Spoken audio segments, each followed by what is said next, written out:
Assalamualaikum warahmatullahi wabarakatuh. Sebelum menyampaikan materi, izinkan saya untuk memperkenalkan diri. Perkenalkan, nama saya Tri Wulandari. Saya dari kelas A2 Manajemen semester 1 Universitas Muhammadiyah Sidoarjo.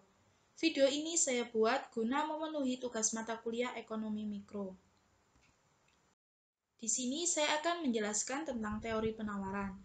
Teori penawaran yang akan kita bahas kali ini adalah tentang apa itu penawaran, hukum penawaran, schedule penawaran, kurva penawaran, fungsi penawaran, dan yang terakhir adalah pergerakan dan pergeseran kurva. Apa sih penawaran itu?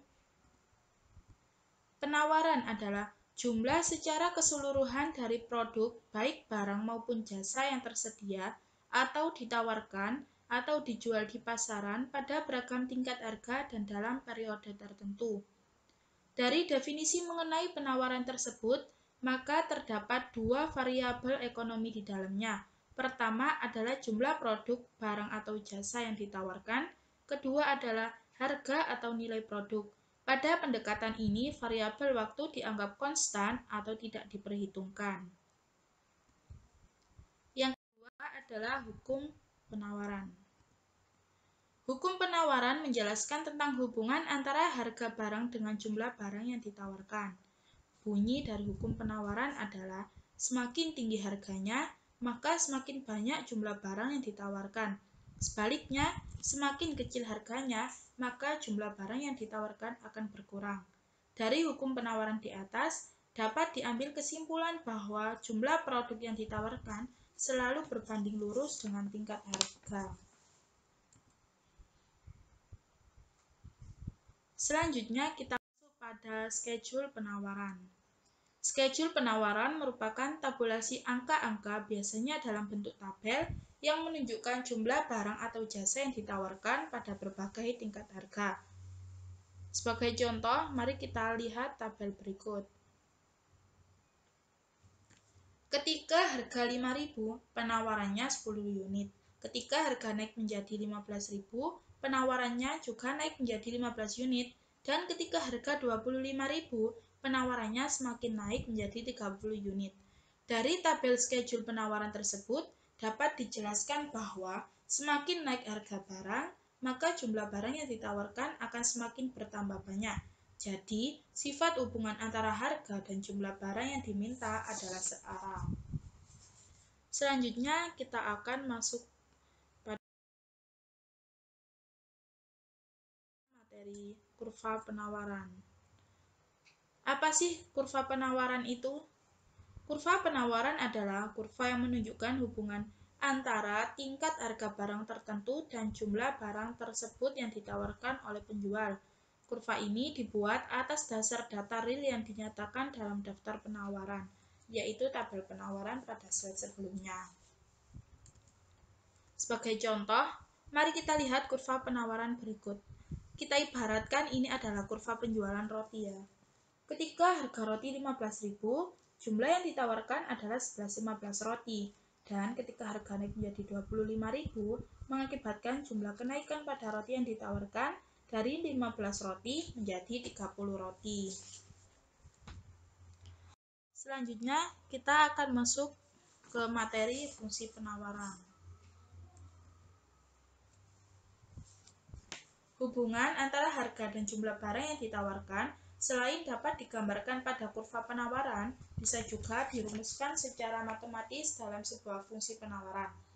Fungsi penawaran adalah fungsi yang menunjukkan hubungan antara harga P dengan jumlah barang Q yang ditawarkan.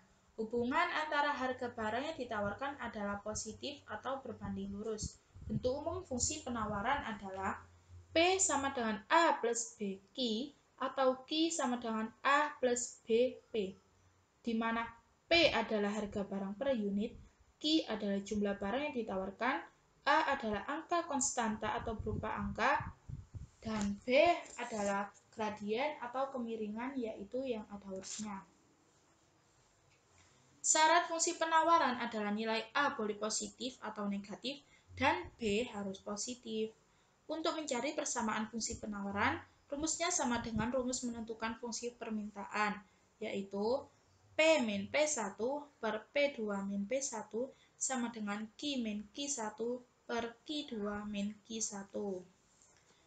Selanjutnya, kita akan masuk ke materi pergerakan dan pergeseran kurva penawaran. Pergerakan kurva. Pergerakan kurva merupakan pergerakan yang terjadi di sepanjang kurva penawaran yang diakibatkan oleh berubahnya jumlah produk yang ditawarkan produsen sebagai akibat dari perubahan harga produk tersebut. Sebagai contoh, mari kita lihat kurva berikut.